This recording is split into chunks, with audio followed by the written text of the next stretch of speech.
Good evening to all of you. बेटा देखो, जो मैं डाउट बता रहा था ना आपको, उन डाउट्स के ऊपर हम बात कर रहे हैं। 6-7 डाउट है जो मेरे पास भेजे हैं अब तक आप लोगों ने। उसमें सबसे पहले तो हमारे पास है जो पेपर था ना, उसमें 2 ट्रिकी क्वेश्चन है। ऐसा कोई कॉन्सेप्ट मिलने वाली बात नहीं है। 2045 रेज टू पावर 2045 -1 और 2045 रेज टू पावर 2045 +1, इन दोनों का एलसीएम निकालना है। LCM of this and this.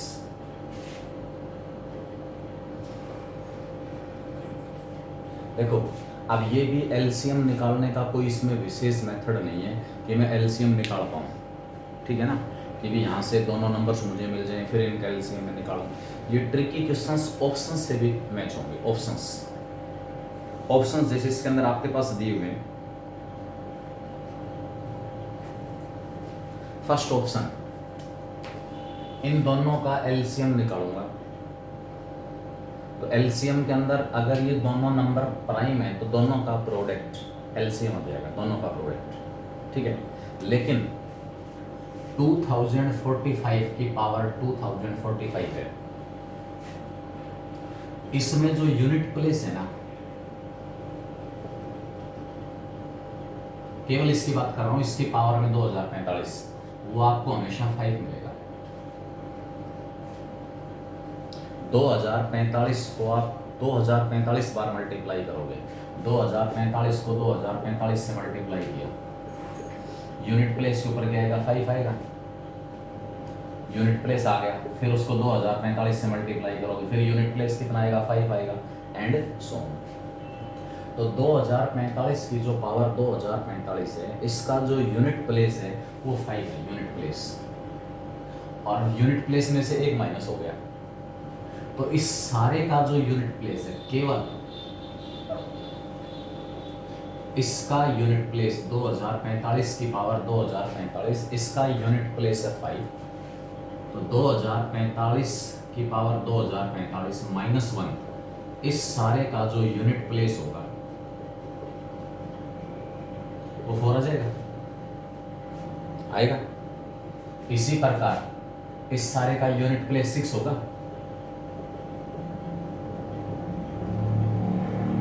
होगा।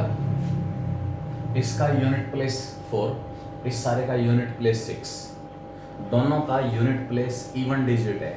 इसका मतलब ये सारा का सारा जो नंबर है वो भी हमारे पास इवन है, और ये जो नंबर है वो भी इवन है, इवन है। अरे 2045 की पावर में 2045 है, कितनी बार मल्टीप्लाई करोगे 2045 को? हर बार यूनिट प्लेस के ऊपर 5 आना है, फिर उसमें 1 ऐड करोगे, तो 1 ऐड करेंगे तो 5 में 1 ऐड करते क्या हो जाएगा, ये जो दोनों का सम है, इसका यूनिट प्लेस कितना आएगा, 6 आएगा। यूनिट प्लेस इवन डिजिट है, इसका मतलब नंबर इवन है। ये नंबर भी इवन, ये नंबर भी इवन, दोनों नंबर इवन है। इसका मतलब क्या हुआ, कम से कम 2 जो है वो दोनों का फैक्टर जरूर है।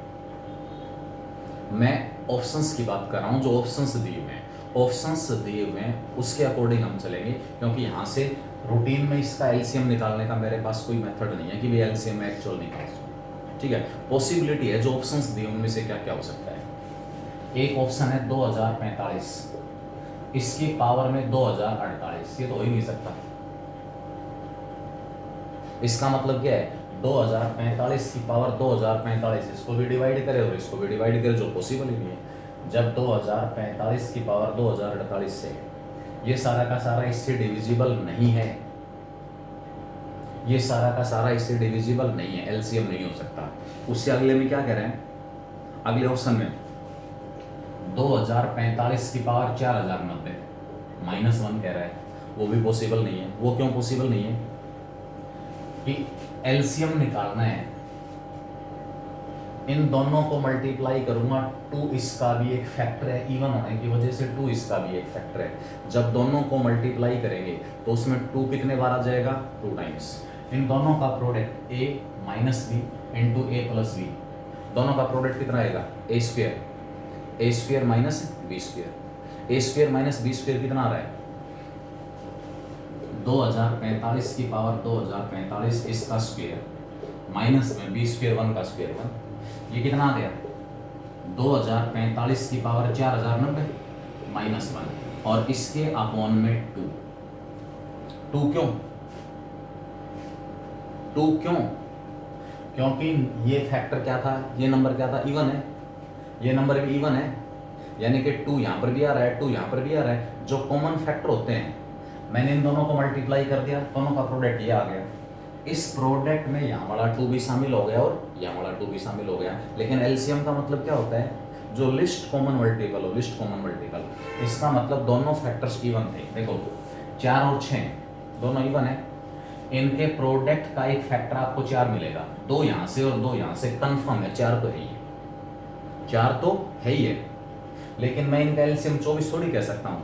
जो फैक्टर इसका भी है, जो फैक्टर इसका भी है, वो फैक्टर कितने बार शामिल होगा, केवल एक बार एलसीएम में।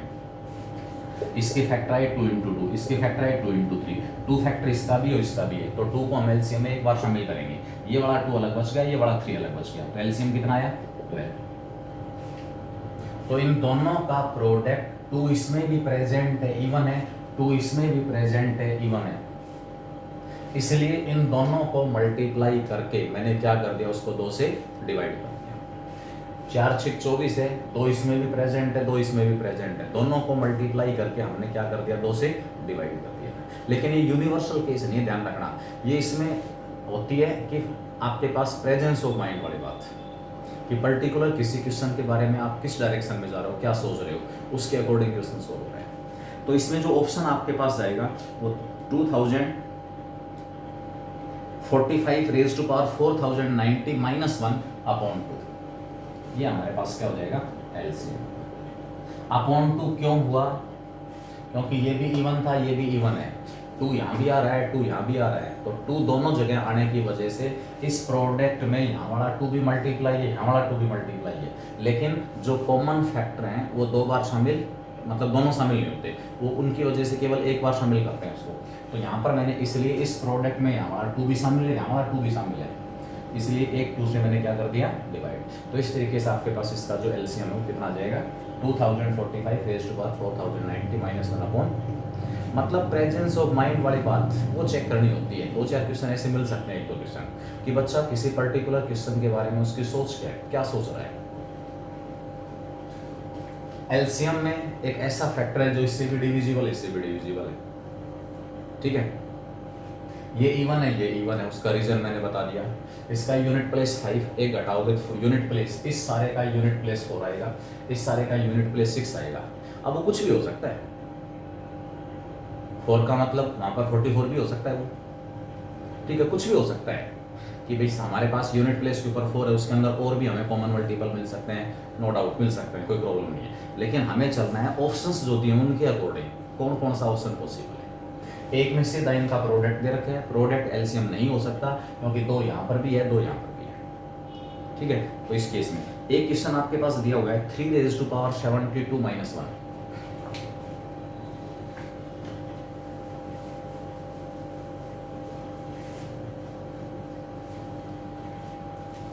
3 raised to power 72 minus 1 is divisible by 2 numbers lying between 75 and 85। ये जो नंबर है ना वो 75 और 85 के बीच में 2 नंबर से डिविजिबल है, उनका सम निकालना है, देयर सम। कैसे निकालूंगा, देखो इसको फैक्टराइज करने की कोशिश करूंगा मैं, ठीक है। अल्टीमेटली ये जो केस रिड्यूस होगा ना 3 रेज टू पावर 4 माइनस 1 और 3 रेज टू पावर 4 प्लस 1 में रिड्यूस होगा। 3 रेज टू पावर 4 माइनस 1 और 3 रेज टू पावर 4 प्लस 1 कैसे, 3 की पावर जो 72 माइनस 1, इसको मैंने लिख लिया 3 की पावर 8, सारे की पावर 9 लिख सकता हूँ, माइनस 1 लिख लिया, लिख लिया नहीं लिख लिया, या पहले इसको चलो पावर 9 छोड़ो, 3 रेज टू पावर 24 सारे का क्यूब लिख सकते हैं, A cube minus B cube से इसके फैक्टर बना दो, A cube minus B cube से इसके फैक्टर बना दो, A minus B 3 raise to power 24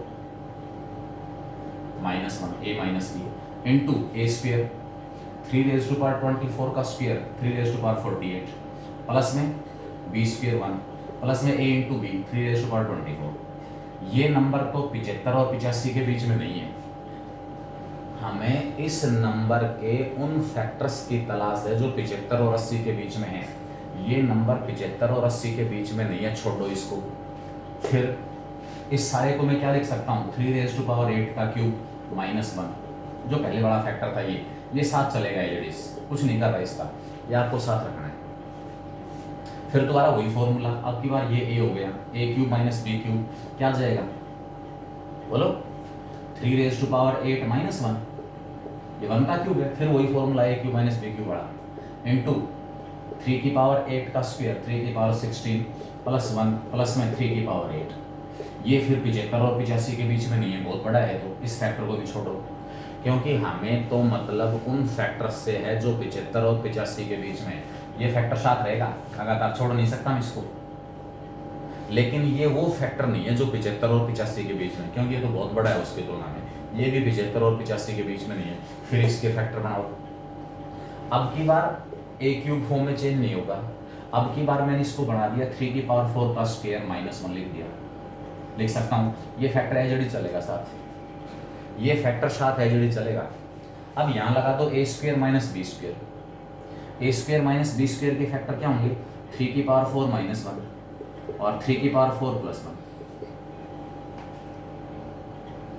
बोलो लिख सकते हैं। 3 की पावर 4 का स्क्वायर था 3 की पावर 8 हो गया, तो 3 की पावर 4 स्क्वायर ये 1 का स्क्वायर है। अब की बार मैंने फैक्टर बनाया ए स्क्वायर माइनस बी स्क्वायर। 3 की पावर 4 81 81 माइनस 1 80। 3 की पावर 4 81 + 1 82 और इनटू में ये बड़ा फैक्टर, ये बड़ा फैक्टर लिख दो इसको 3 की पावर 16 + 1 + 3 की पावर 8 और इनटू में ये बड़ा फैक्टर 3 की पावर 48 + 1 + 3 की पावर 24।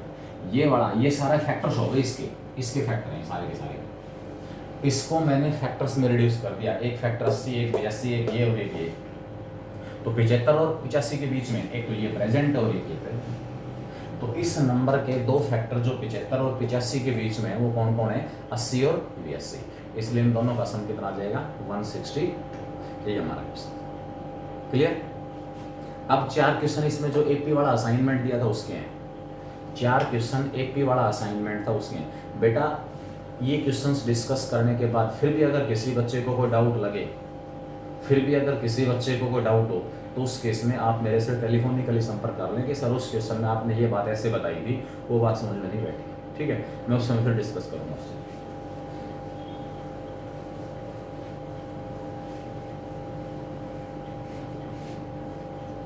कुणाल ने भेजे थे 4 डाउट इसमें। एपी वाला जो असाइनमेंट उसके sum of n terms of an AP is 4n into n minus 1। Sum of n terms of an AP is 4n into n minus 1। n टर्म्स का सम है, ये कह रहा है यहां से then the sum of their squares. भाई यहां से ये आपके पास n टर्म्स का सम दिया हुआ है, मुझे nth टर्म निकालनी पड़ेगी। nth टर्म जब मेरे पास आ गई तो मुझे निकालना है इन टर्म्स के स्क्वायर का सम। यानी कि ये तो आपके पास a1 + a2 + a3 + and so on an दिया हुआ है 4n into n minus 1 और मुझे निकालना है a1 का स्क्वायर + a2 का स्क्वायर + a3 का square + and so on an का स्क्वायर। ठीक है, ये निकालना है।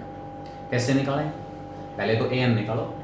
ऐसे केसेज में सबसे पहले आपको nth टर्म निकालनी पड़ेगी। nth टर्म कैसे निकालोगे? यहाँ से an = बताया हुआ मैंने एपी में Sn में से Sn - 1 माइनस कर दो, n टर्म्स के सम में से n - 1 टर्म्स का सम घटा दो, n टर्म्स के सम में से n - 1 टर्म्स का सम घटा दें।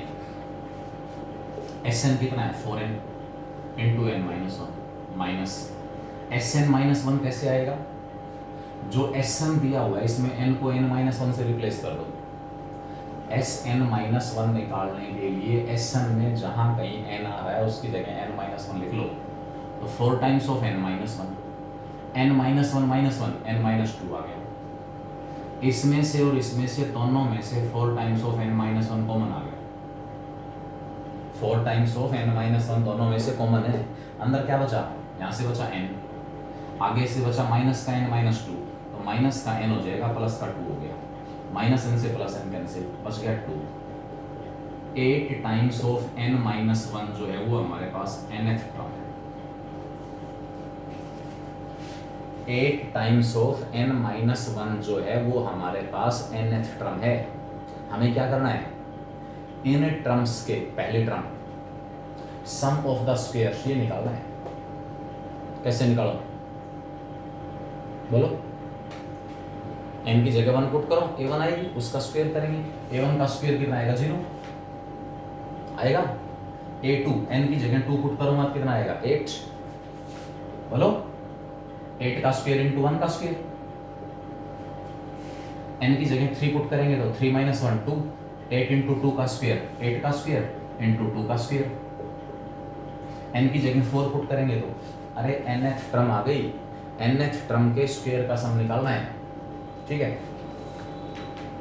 नेक्स्ट n की जगह 4 पुट करेंगे तो 8 का स्क्वायर इंटू 4 माइनस 1 3 का स्क्वायर एंड सो ऑन।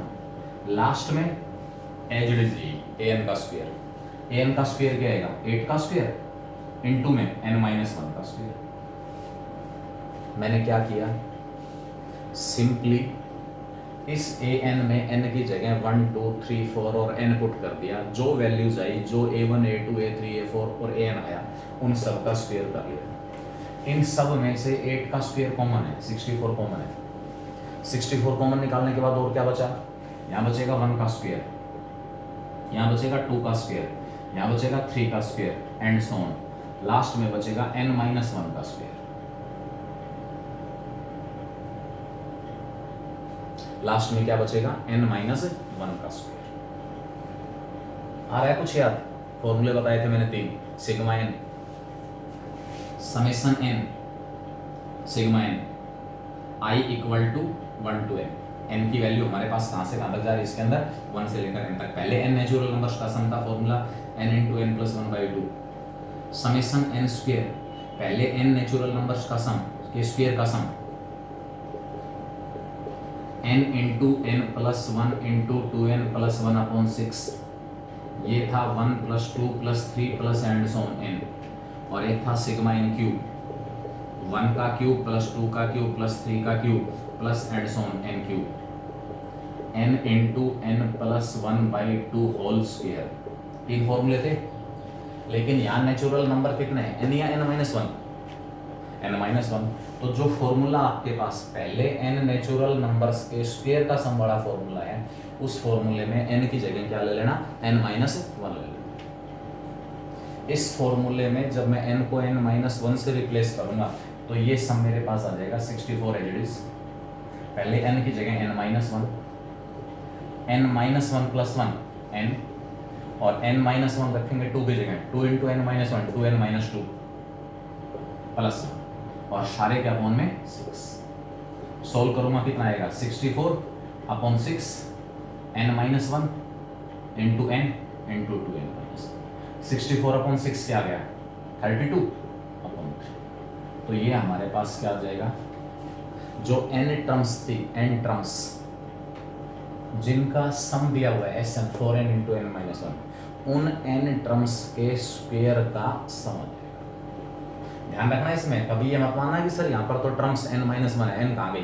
पहली जो टर्म है ना, इसकी पहली टर्म वो 0 होगी, पहली टर्म 0 है। इसलिए कभी ये सोचो कि आप तो n टर्म्स के स्क्वायर का सम कह रहे हो, तो टर्म्स की संख्या n माइनस 1 है। डेफिनेटली इस सम के अंदर टर्म्स n माइनस 1 ही हैं, क्योंकि पहली जो टर्म है वो 0 है, इस वजह से वो टर्म यहाँ से खत्म हो गई। तो ये आपके पास ये क्वेश्चन था, क्वेश्चन नंबर 8 है असाइनमेंट का। असाइनमेंट का क्वेश्चन नंबर 8 था। क्वेश्चन नंबर 11, असाइनमेंट का क्वेश्चन नंबर 11,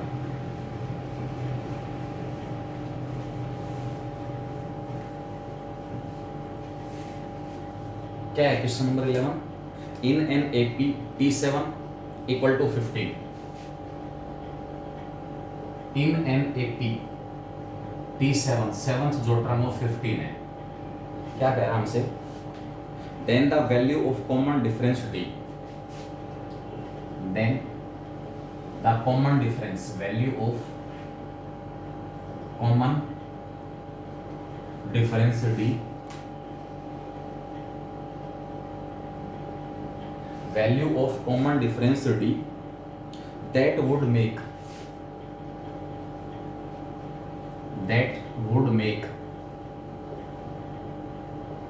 A2 A7 और लास्ट में A2 maximum.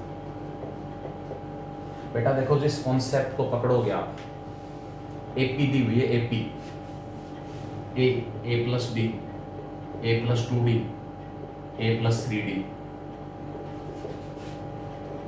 l minus 2d, l minus d और l। लेफ्ट से राइट में जा रहा हूं, d ऐड होता जा रहा है, राइट से लेफ्ट में आ रहा हूं, d घटता जा रहा है। ये टर्म आपको दे रखी है 15, इससे 5 टर्म पहले सेकंड टर्म है, 7वीं और दूसरी टर्म का डिफरेंस 5 है, 7वीं और 12वीं टर्म का डिफरेंस कितना है, 5 है। आएगा बोलो। तो मेरे पास भाई 7 से पहले A2 है, A3 है, A4 है, A5 है, A6 और A7, A8, A9, A10, A11 और A12। ये 15 है, ये 15 प्लस डी, ये 15 प्लस 2d, ये 15 प्लस 3d, ये 15 प्लस 4d और ये 15 प्लस 5d। आएगी नहीं आएगी? अरे A12 15 प्लस 5d आ गया नहीं आ गया? और इसी प्रकार A2 ये 15 है, लेफ्ट में चल रहा हूँ, 15 minus D, 15 minus 2d, 15 minus 3d, 15 minus 4d और ये 15 माइनस 5d। तो A2 मेरे पास क्या आ गया, 15 माइनस 5d। मतलब ये टर्म दी हुई है और इन दोनों टर्म्स की वैल्यू मैंने केवल d के रूप में निकाली। 7 से 5 आगे चलोगे तो 15 प्लस 5d, 7 से 5 लेफ्ट में आओगे तो 15 माइनस 5d। ये वाला जो प्रोडक्ट है ना वो मैक्सिमम होना चाहिए, A2, A7 और A12। A2 की वैल्यू कितनी आई, 15 माइनस 5d, A7 कितना है 15, A12 कितना है 15 प्लस 5d। 5 यहाँ से कॉमन, 5 यहाँ से कॉमन, 25 इंटू 15, अंदर क्या बचा, 3 माइनस डी और 3 plus D, 9 minus D square, 9 minus D square. अब बताओ इसके अंदर क्या होगा। ये प्रोडक्ट मैक्सिमम कब आ सकता है, जब डी स्क्वायर मिनिमम हो। अरे ये चीज तो फिक्स हो गई, अब इसकी वैल्यू कौन डिसाइड करेगा, इसकी वैल्यू कौन डिसाइड करेगा, डी डिसाइड करेगा। ये सारा मैक्सिमम है तो ये भी मैक्सिमम हो जाएगा। This product A2 into A7 into A12 will be maximum if 9 minus D square is maximum. अब बता सकते हो 9 माइनस डी स्क्वेयर की मैक्सिमम वैल्यू कितनी हो सकती है, मैक्सिमम 9। भाई 9 में से जो कुछ भी घट रहा है वो पॉजिटिव नंबर है, 9 में से जो कुछ भी घट रहा है वो कैसा नंबर है, पॉजिटिव। अगर 9 में से कोई नेगेटिव नंबर घटे कुछ भी तो सम कितना आ गया, 14 आ गया। तो क्या इसकी वैल्यू नेगेटिव आ सकती है डी स्क्वायर की, नहीं, कॉमन डिफरेंस का स्क्वायर है, कॉमन डिफरेंस हमेशा क्या होगा, रियल, उसका स्क्वायर क्या आएगा। इसमें एक्चुअल में क्वेश्चन में देना था कि in an AP of real numbers, यहाँ पर जो टर्म्स हैं वो सारी की सारी क्या होंगी, रियल होंगी। कॉमन डिफरेंस हमारे पास क्या आ रहा है, रियल आ रहा है। तो इस केस में डी स्क्वायर जो है जब मिनिमम होगा वहां ये सारा का सारा 9 minus D square is maximum and it is possible. और ये कब पॉसिबल है, when D equal to 0, D square equal to 0। भाई 9 में से जो कुछ घट रहा है, घटने वाला मिनिमम है तो डिफरेंस मैक्सिमम हो जाएगा। तो जो घट रहा है उसकी मिनिमम वैल्यू कितनी, 0। डी स्क्वायर की मिनिमम वैल्यू कितनी, 0। इसका मतलब कॉमन डिफरेंस अगर 0 हुआ, कॉमन डिफरेंस अगर 0 हुआ तो उस केस में इन तीनों टर्म्स का जो प्रोडक्ट है वो हमें कैसा मिलेगा, मैक्सिमम मिलेगा। और कॉमन डिफरेंस जीरो आते ही आप क्या कह सकते हो, when each term is equal to constant, सारी की सारी टर्म 15 के इक्वल है, यानी कि ये जो तीनों का प्रोडक्ट है वो 15 का क्यूब हो जाएगा। 15 का क्यूब कैसे बनेगा, 15 का क्यूब 25 से 5 गुणा 5 15 है। इस 9 को क्या लिखूंगा मैं, 3 इंटू 3, 3 और 3 इसके साथ मल्टीप्लाई होंगे, क्या बन जाएगा 15, कितने टाइम्स आ गया 3 टाइम्स, यानी कि 15 का क्यूब। क्लियर, तो ये हमारे पास आ जाएगा। भाई कॉमन डिफरेंस जीरो है तो आपको क्या बताया हुआ है कि वो अर्थमेटिक जो प्रोग्रेशन है वो कांस्टेंट सीक्वेंस होगी जहां कॉमन डिफरेंस जीरो है। तो ठीक है, नेक्स्ट क्वेश्चन हमारे पास है 7, इसमें 17th दिया हुआ है, sum of the first 4 terms of an AP is 56। Sum of first 4 terms,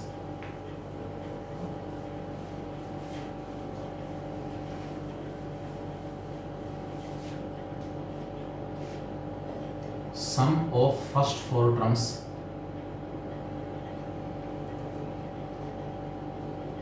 of an AP is 56। पहली जो 4 टर्म्स है उनका सम 56 है।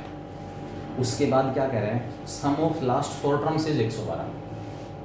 Sum of last 4 terms, last जो 4 टर्म्स उनका सम 112 है। और भी कुछ दिया हुआ है, फर्स्ट टर्म 11 है, 11 ये पूछ रहा है number of terms, number of terms is,